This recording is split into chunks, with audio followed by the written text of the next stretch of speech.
Welcome back to the channel, everyone. Thanks for tuning in. Yeah, let's look at Glenn Tipton's A Touch of Evil solo today. I think it's really cool. I've always loved it.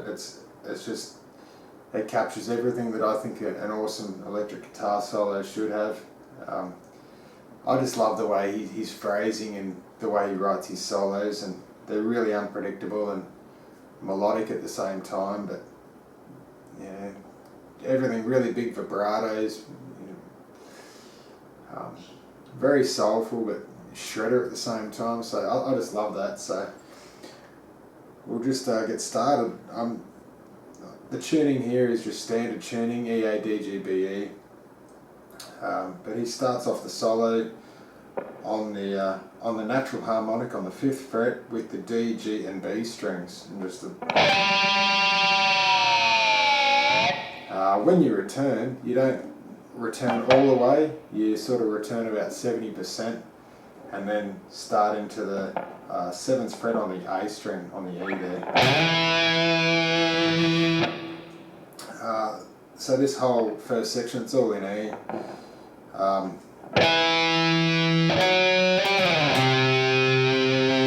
So just a 7, 9, 10 down to the 3.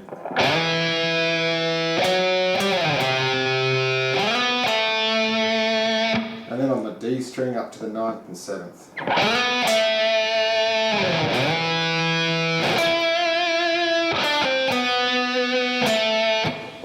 So for that section there, it's going to goes to the G string on the 9th to the 7th, 10, 9. But on the 9th you do an artificial harmonic.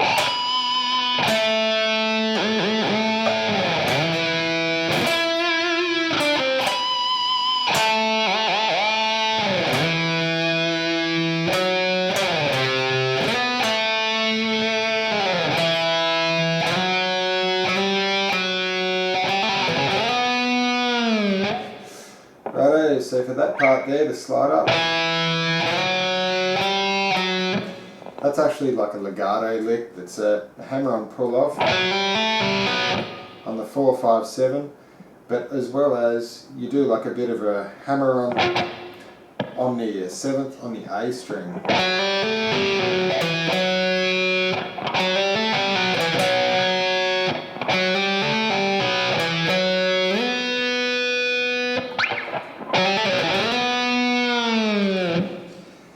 Righto, hopefully you got that. Yeah, and so we slide up to the 9th and we do a big dive bomb there. Straight after that dive bomb, we bring it back up, but you slide up to the 14th on the D string.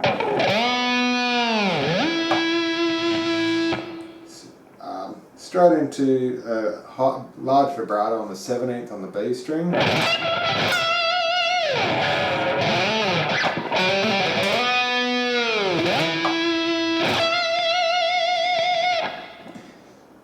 The notes after that,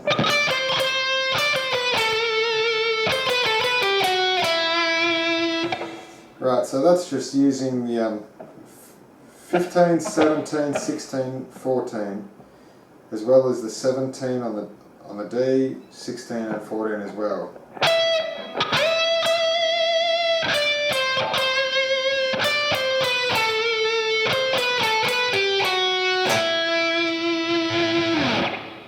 So again.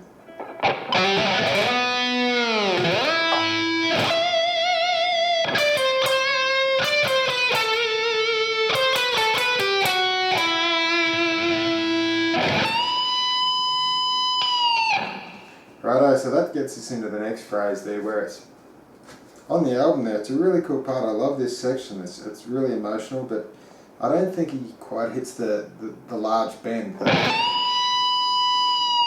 I think it's just a little bit sour, but when you come out of it, it's a pull off from the 15, 12, 12, 10.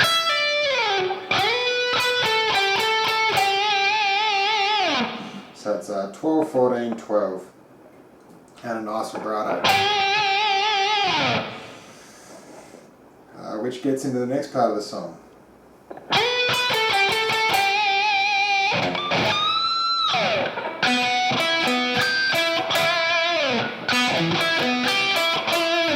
So this whole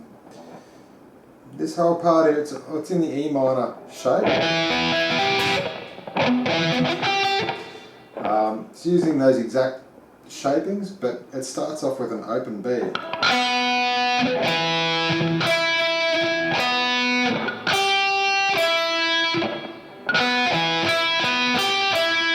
So when he actually does it, it's a mixture of like you sort of pause with your picking as well as like a heavy palm mute, and you really try and let that pinch harmonic ring out in the beat.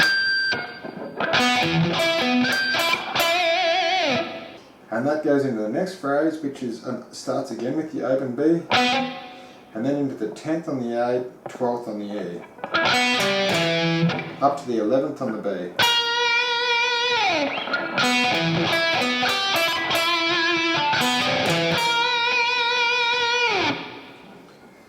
Hopefully you got that. Let's move on. This is that sort of a legato lick again, but it's utilising the 11 on the, starts on the E string on the low, but 11, 12, 15, and then you on the 15th on the B string as well.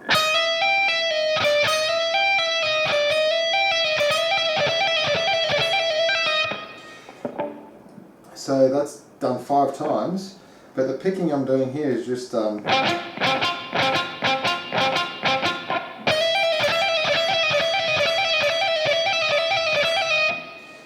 that's all you got to do.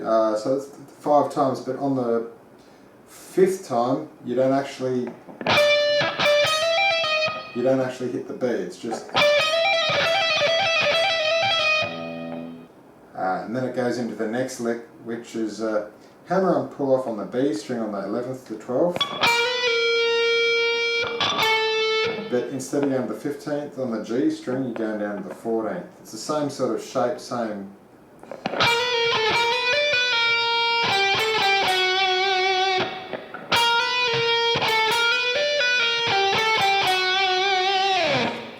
So if we tie that whole thing in,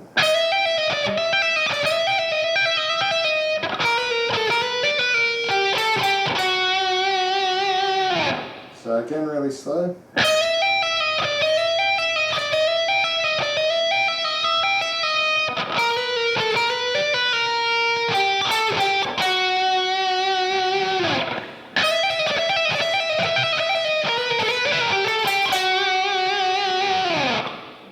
Next lick, up to the 17th fret on the B.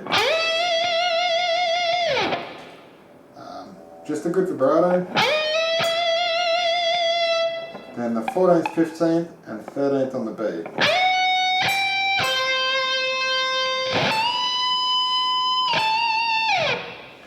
Up to a big bend on the E string on the 17th.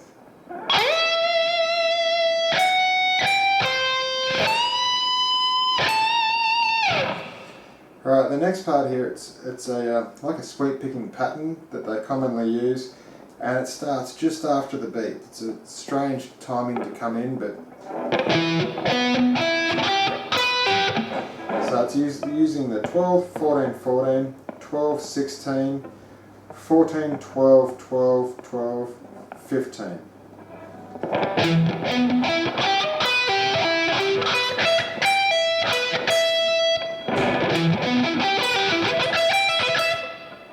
Got that? It's a weird one. You got to heavily palm mute some of it, let some notes ring.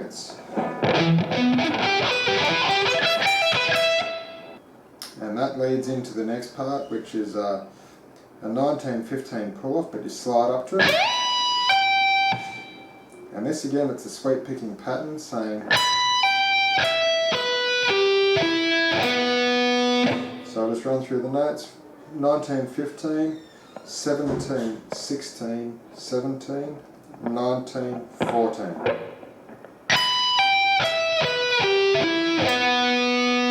And then drag up to the 18th on the E. So if we tie that whole lick in together,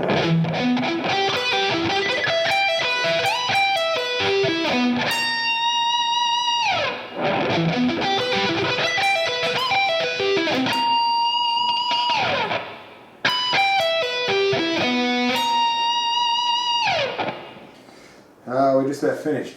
Getting into the last part now. That's just a big bend on the 22nd, followed by full bend on the 15th on the B string.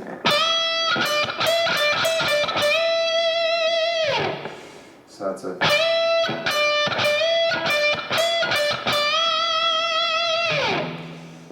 into another legato sort of thing.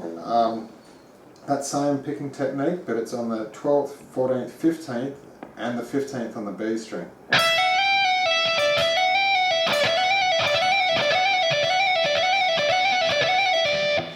So you just do that 3 times. And on the 3rd time, after you've done,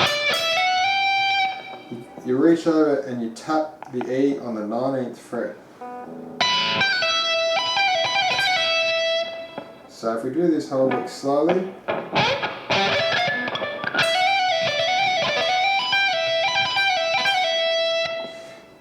again I'll do this real slow so you get the feel and the phrasing for it.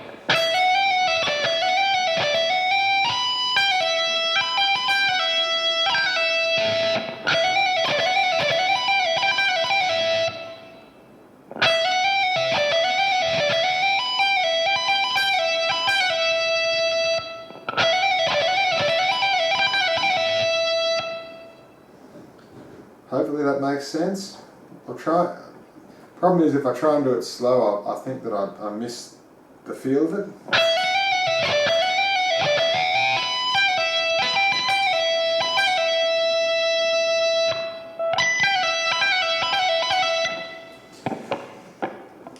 And that's half of the tail, and that leads into the final lick, which is very similar to the earlier one.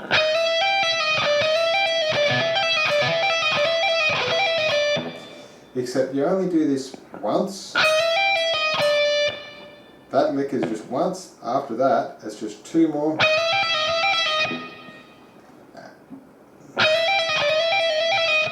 Just like that, so it's just 3 in total, but the last 2 aren't utilising the B. And then it swaps down to the B string, and you just do that 3 times.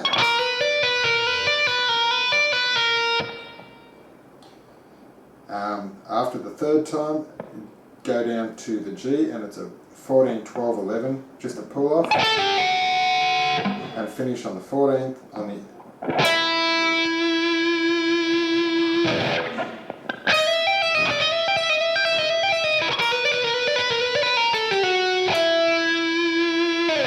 So a pretty simple sort of finish there, it's not too hard.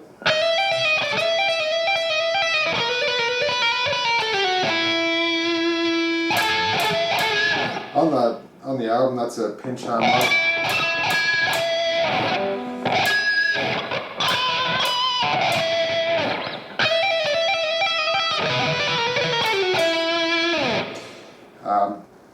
So to tie in that whole last little lick together,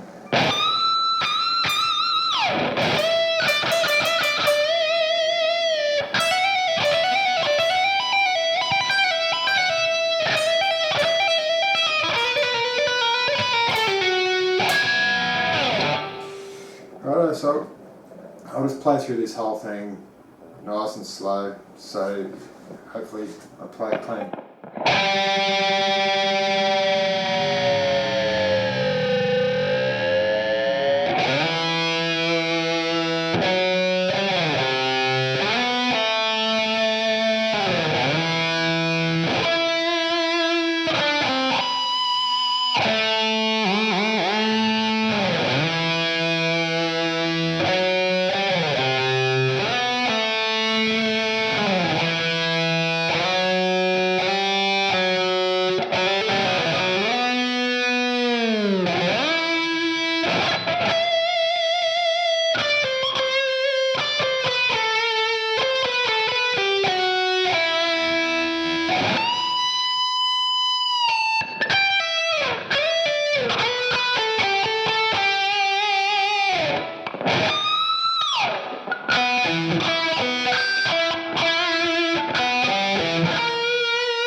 There you have it. Hopefully that helps. As I say, it's such a cool solo. I've just worked it out by ear, so I don't have any tabs. It's just really fun to play, and again, it has all the ingredients to an awesome solo. But a lot of you, just as a final here, a lot of you have asked about this particular Charvel I use. It's I don't know, my most fun guitar. I love playing it. It's just really fun to play, and it sounds cool.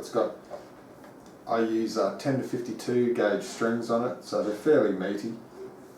It's got a really smooth neck. I've got to it with like 1500 wet and dry over the years, and just sort of buffed it, so it's so perfectly smooth to the touch. Everything about it, I find it's just set up really nicely. This guitar, it's like perfect clearance to the first fret. The nut sits nice, really nice feeling fretboard. All the notes ring nice and true. It's a low action. I have EMG 81s I put into it.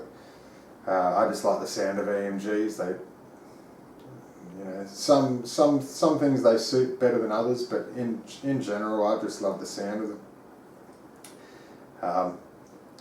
Standard volume knob, but I take the washer out of the bottom of it so that when I tighten up the volume knob with the little grub screw, it's held down onto the plate pretty firm, so that it's actually hard to turn. It won't just turn if I knock it or anything. So I find I used to knock the volume closed all the time, and that was frustrating. And so yeah, it's like I use it for a lot of tracking. I've got a piece of foam in there under the springs there to deaden it. It's got the Floyd Rose big block. It's very quiet when it's muted. Sometimes I have a little bit of leather lying across the strings. If I'm tracking rhythms and things, I can hear those strings ring a little bit, but it's more of the springs in the back, and the little tiny bit of foam under the back there just hides that. As far as the paint on this thing, people ask if I've gone and sanded it away and chiseled it and stuff. No, it's not. It's when I bought this guitar, it had a few flaws with it, a fair few faults, and I actually wasn't happy at all with the purchase. I got it from America on eBay, and I wanted to send it back. There was about 5 or 6 things wrong with it, and the neck wasn't straight, and it was just like a B from the factory. It shouldn't have left the factory as A stock. And one of the things was the plastic cover that goes in here was, it's like they had installed it with the paint really green, and it was an ill fit, so it was wedged in there so tight I couldn't get it out. And eventually when I put a little scribe in and I pried it out, it pulled the surrounding paint with it, and it all chipped out. And I live in Townsville, Australia, so it's a pretty hot place. Like, we're always sweating. It's like it's hot. It's a humid place, and so I think just over the years, my sweat getting into the back of it, every time I play it, all this just keeps flaking away. Like parts just now flaking off, and they're sitting on my shirt. It's just how it is. I think this one here, this started as a chip at the top, a little bit of a ding at the top, and just my arm sweating on it has caused it again just to keep flaking away. It hasn't worn away, it just keeps flaking off. But I don't care about that. it's a workhorse of a guitar. It's just cool. I love the look of it actually. It's just the timbers and the fretboard's getting. I need to do a fret dress on this actually. It's just a recrown and fret level. They're getting a bit castellated on the tops, but all in all, it's a 2008. Oh, sorry, not 2008. It's a 2012 Mexican Charbel. So yeah, great guitar. I love playing it. I recommend it to others. But I forgot to tell you in the result with my tragic experience on eBay, I did get reimbursed for. I asked if they wanted to send it back, but it was only going to get destroyed if I sent it back. So I got some reimbursement, and I was happy with that. And here we are. So it's yeah. Anyway, hopefully that lesson helped, and Tipton's a legend, and yeah, any more lessons, let me know. Cheers.